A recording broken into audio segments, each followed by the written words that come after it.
Hello, my name is Jason the Red Ranger. You might remember me as the original leader of the Mighty Morphin Power Rangers. This guy on my left is Tommy the Green Ranger.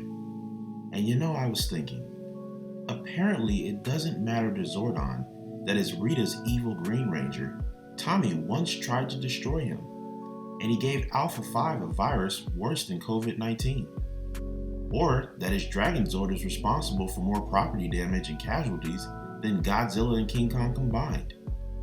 Also, I beat this guy in one-on-one combat. But apparently none of that matters.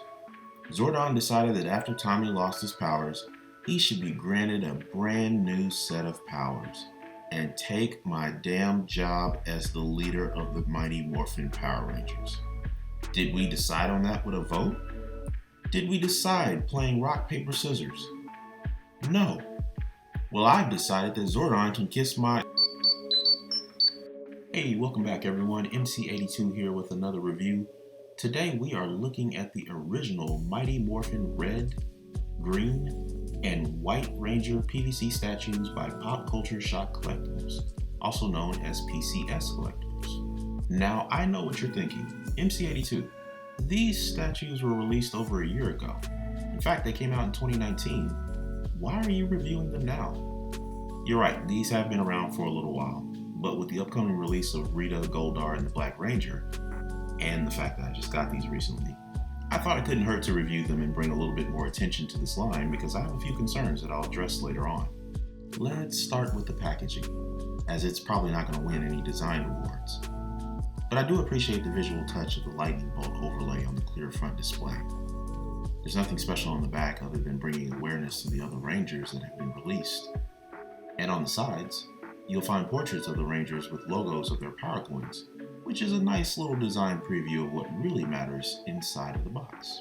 Now, outside of high dollar statues that would cost you an arm and a leg, these have got to be the best set of Power Rangers that I've ever owned, figure or statue.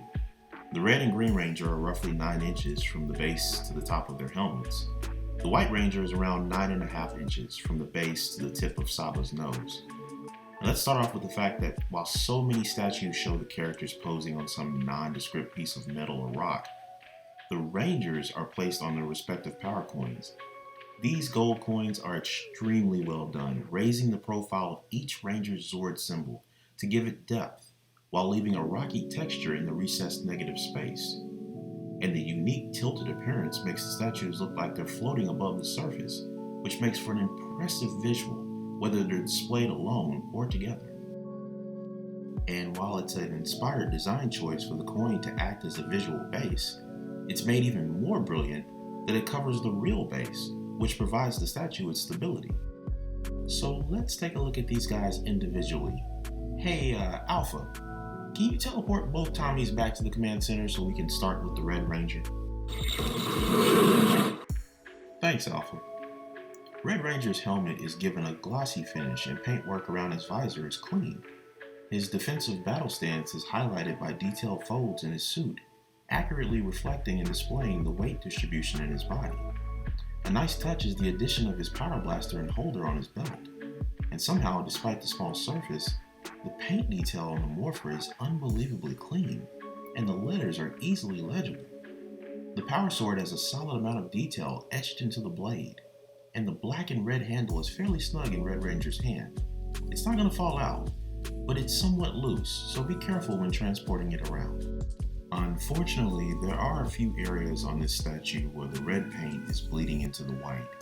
This is most visible on the chest, but if you look closely, you can find it in other areas as well. Thankfully, it's not a big deal from a regular viewing distance. Similar to the Red and Green Ranger, the White Ranger is sculpted in a defensive pose, but he's positioned leaning in a little bit more aggressively, and this allows the light to naturally create the folds and shadows in his power suit. His tiger design helmet is the most visually complex and unique of the 3 Rangers, and PCS Collectibles has nailed the sharp angles and detailed design.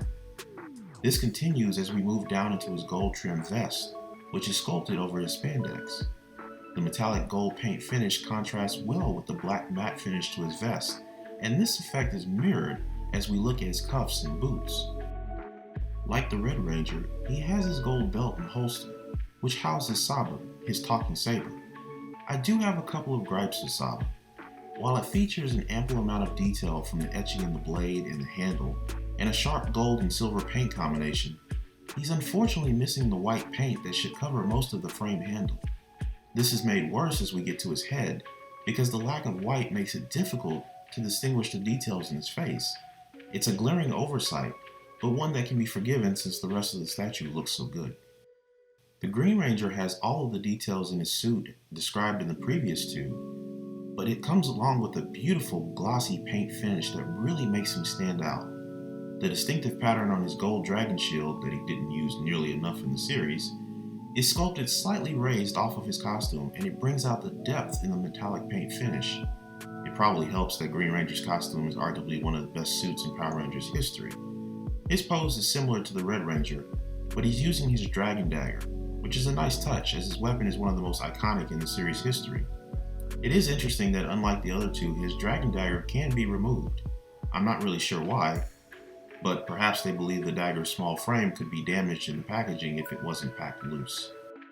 The unique form factor of these statues means there's not really a lot of size comparisons to be made, but just for fun, we'll compare the Red Ranger to the Hasbro Legacy Red Ranger and the Soul of Chogogan Megazord. You might be asking, why don't you break down that Megazord and compare him to the Tyrannosaurus Zord?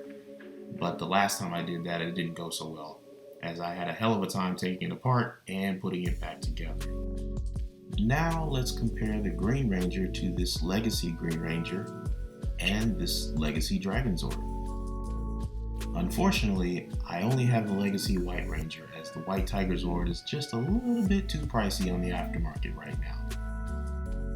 Though these three Rangers do not come as a package, I'm going to collectively give them a 9 out of 10. They are fantastic statues that can act as the centerpiece of any Power Rangers display, and it's highly recommended for any old school Power Rangers fan.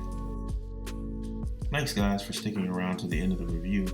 These statues were originally a GameStop exclusive that I missed out on, but I recently picked these up wondering where is the rest of the team.